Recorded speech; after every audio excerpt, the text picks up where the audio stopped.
I'm sure you will have a lot of stories to share, especially with the focus to the Indian market. We all are eager to hear, what are the good things you are doing in the Indian market when it comes to emails. He comes with a management degree from IIM Bangalore, and he has attended an exchange program from Rotterdam School of Management, Netherlands. Once again, Shant Reddy, warm welcome to this program.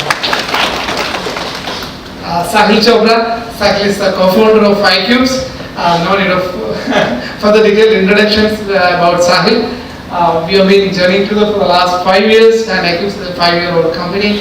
And Sahil, prior to starting iCubes, he has rich experience working in the digital domain for companies, including NIT and Hong Kong Tourism Board. Sahil, warmly welcome you to this event.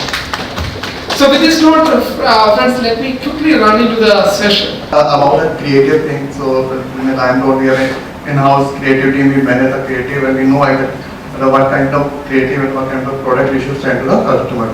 So that is, I think, it's more like knowing your customer and sending them the exact creative to the customer. That's, I think, we believe, and we are achieving through segmented newsletter, and that triggers. So triggers like more the customer is doing some activity on the website, and we know what he has done, and we are sending that activity-based communication to the customer. So it could be like a product recommendation, it could be like a vendor card, or all those this kind of mail. And next segmented like so we know the customer is looking for a home category in that particular price range. We are sending a product, more products in home category with that price range. So this kind of things we are doing. So you said like you have this data points. That means anyway you have the preference data about each of your customers. Yeah, that's actually a good point, which we are. I think everyone is facing challenge. So we say that we should send the loyal customer, or basically the user preference based email. The challenge comes to the email marketer that is like the response or the user are not filling up their preference.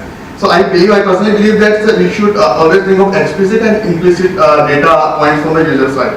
So definitely we should respect the user if user is filling their preference and giving their preference, we should send them or we should send them relevant communication based upon their relevant preference basically. At the same point of time, if since there is a very large set of the user who is giving the preference or filling the preference, we should understand also their behavior on the website to send that to take as an implicit preference and send a relevant communication to it. Nitin, from close, the brand is quite obvious. I'm sure you could be having a very massive user base. People have come and registered with you. I don't know what's the inside stories, but what kind of customer I would say campaign optimization strategies, whatever you can reveal to us, like whatever kind of customer campaign optimization strategies you follow as an email marketer. Is there any specific cases you can share with us? So optimization starts right at the segmentation level, right? So once you're trying to do a campaign, you have to kind of understand which segment will this campaign work where on. So the people who have purchased in that category, right? If it's a repeat purchase category, then probably will target to them. But if you also want to, after you've done the segments, then you want to make sure people open your emails, right? So any kind of innovation in content in your subject lines, right? So rather than making very transactional or very discount led, you sometimes try to engage the customer by throwing them something different, right? Making it more conversational. So that is something which we try doing. And then in the final content of the mailer, so you have two choices. Either you could give them some genuine content which will engage them on that category, on that topic, rather than making it purely transactional. So then you have to strike a fine balance between also giving them good product options, because otherwise the conversion and revenues go down, right? And also giving them enough stuff to look at, read at, to engage with. Because if it's purely transactional, customers who are looking to buy something will probably go through email, others will not. If you find a good balance, then probably both the segments will have a look, and you can kind of maximize your conversions and revenue. So Nitin, you used a very, very interesting word, changing email as a conversational tool. So how much, like you being, I think you're here in the Indian market for the last 3 years, 3 or 4 years, that's my understanding, ShopClose as a brand. 3 years. Yes. So, historically, if you look, many of the traditional brands present over here, they were all into mass mailing, like, pushing emails, like anything, They, even though they were having some level of customer data, but everyone believed in mass mailing. So, what are the challenges you really face, kind of a transition from a mass mailing company to a more into a conversational line? I'm sure it's not that easy, you are trying to pick data points much more specific to each of the end user. What sort of challenges you face in this transition? Okay. So we are an retailer, right? So we aggregate products and give it to the consumer. But that is not where our contribution ends. The value which we give to the consumer is assistance-led buying. So we kind of help him buy stuff, what he needs, what he wants to buy, right? Helping him through the buying process. That is where ShopClose comes in, right? So and that was a brand, right? So we have one of the best open rates in the industry. So customers are literally waiting to find what new ShopClose brought to their inboxes today. So it's about understanding what your consumer is responding to, what they're expecting from you as a brand, and to respond on that. So if I were to do an email around, say, health and nutrition space, and somebody who's started working on a gym today, he's probably lost on trying to understand what kind of protein he wants to buy. It's a casein, it's a whey, it's XYZ, right? So giving him that information, giving him enough options to choose from, that is what we bring to a table. And email marketing is a very effective tool to do that, because you have a lot of content which you can provide. Yeah. Thanks, Anil. That really helps, and it's a very encouraging data, those people who are new to the email domain, I'm sure you will find this a very useful piece of information. And Mayank, you also said, for you, it's a very powerful tool for, for building relationship with your customers. So, do you follow any sort of, optimization strategies? I'm sure it's a very, very unique domain. So, how do you, is there any scope of optimization, or it just serves as a retention tool? So, from both retention perspective and from optimization, we do think, so all of us would understand how an MBA or a BBA semester payment happens. When you enroll in a program, you pay only the first semester fee. And then after 6 months, you would pay second semester and then third semester and so on. Now, what is important for us is that the customer comes back to Educard and pays all the successive fees on educard.com. If he or she doesn't do that, then we lose our business. So therefore, retention is very important. So what we do is we have switched to text-based emails. We don't send graphic emails to our enrolled users. We send text emails which are very conversational in nature. It's like somebody from Educard is speaking to you as a counselor, and then we talk about career, about growth prospects, about their examination, about academics. And that it's a simple logic for us. Anybody who's looking for a certain program has to be sent only that program emails, because as I said, unlike e-commerce, a customer looking for a specific program like MBA would never buy or enroll for another degree product. So that's how we optimize. We don't send a lot of spam or junk or irrelevant emails to our target audience, and therefore our open rates are very high. Very interesting. Prashant, do you have some experiences to share on optimization?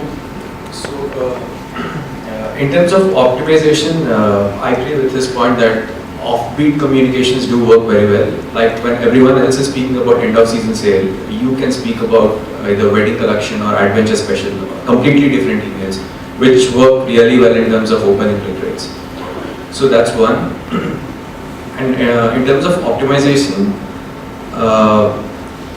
setting the frequency of emails for the HV and LV. HV as in high value segments and the low value segments. We optimize on that to get the overall click and open rates. Prashant, what is the biggest challenge you are facing as an email marketer, maybe specifically from an Indian context? The kind of revenue shot they're seeing from the email is three-folds or four-folds over the channels, and the cost also is much under control. But one place where it can grow much beyond what it's right now is relevance. This is something we always talk. The more relevant you are to your end user in terms of his preferences, his behavior, whatever he wants. As Nitin very rightly pointed out, it's a change in a marital status, or he has babies or whatever. If that kind of a data you get, and you push more relevant emails, I believe it can lead to many X growth in the revenue. Today is a Friday, we all are now tired, and many would be planning to hang out somewhere. So if this is the time you get a proper mailer, which is a good place and good one to hang out, I am sure you'll see a lot of transactions. So I think it's evolving, but more when it goes to relevance, it can grow even further, and it's easier for a service provider as well.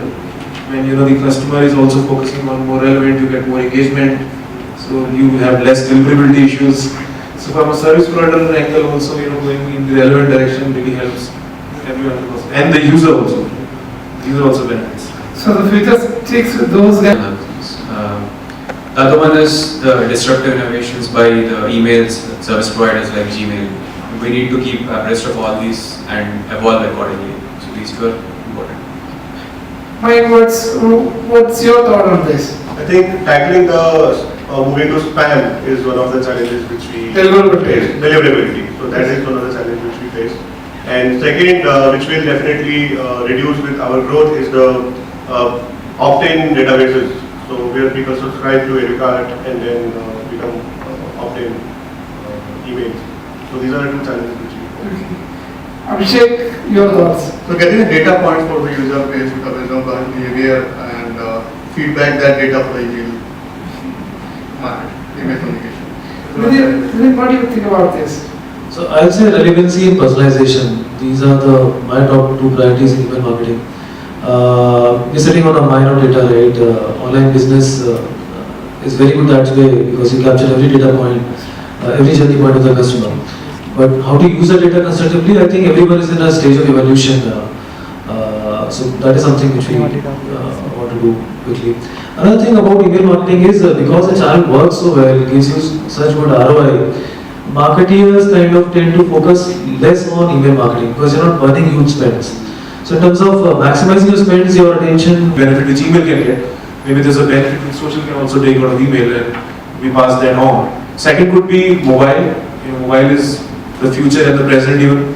So the way we look at things on mobile, maybe as we discussed, you click on the mail and it takes you directly to the app, some sort of innovation on that. So that would also be. But email is there to stay. Much bigger and much more productive, and I would say it has been all over the years. Email is a by default communication channel as of today. If you want to send anything, email is the by default. It might evolve into a more, it might converge with social media, it might evolve into some other form. But if you look at email as a direct communication with the customer, it is there to stay. I don't think there can be anything better than a direct communication with the customer, which is personalized. So it may evolve into different formats. Everyone says for sure there is a shelf life, and it is the smartness of the marketer to use it effectively. And vertical to vertical it switches. You cannot say okay it is very general. There is it switches, and it is the smartness of the marketer to use it effectively. And we also spoke about using email as an acquisition tool as well as a retention tool. Again, both the ways it really works good. And optimization really works in your email programs. That's we all discussed. It really works. It plays its own role, and it improves your ROI also. There is no second thought. Next, we discussed about the impact of social. A lot of social channels coming up. How email and social can coexist. It's not going to die. In a way, I would say this relationship is going to get much more deeper. And we also discussed about the challenges. From the social data not flowing properly back in your email programs. If a day comes, these data points are much more available to the email marketers. I would say ultimately the end user will further benefit. They get much more targeted email campaigns. And on the email front, on the mobile front, we discussed things are getting much more, I would say, heated up. Very interesting things. In a way, technology is really shaping up. The challenges could be on the creative side, like all these devices are not like compatible across all forms. Maybe creatives are, some kind of rendering issues are there. Each of the ISPs behaves very differently. But I'm sure these challenges, ISPs will be trying to, work together and fix this across, because everyone knows that, migration to mobile is skyrocketing not only in India, across the globe.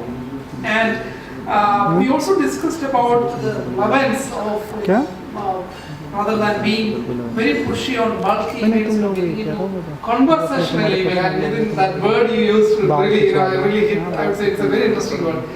Switching it from a bulk mode to a conversational mode, that is the future, that is a real future, very interesting point from within. And then we discussed about, how it is getting evolved into as a, powerful engagement channel and communication strategy. And last one we said, email is going to survive, not survive, it is still going to, rule the space. That is the whole points we discussed. Thanks everyone, thanks a lot for your valuable time, thanks panelists, thanks a panel for all of you, and thanks for asking those interesting questions. Thank you.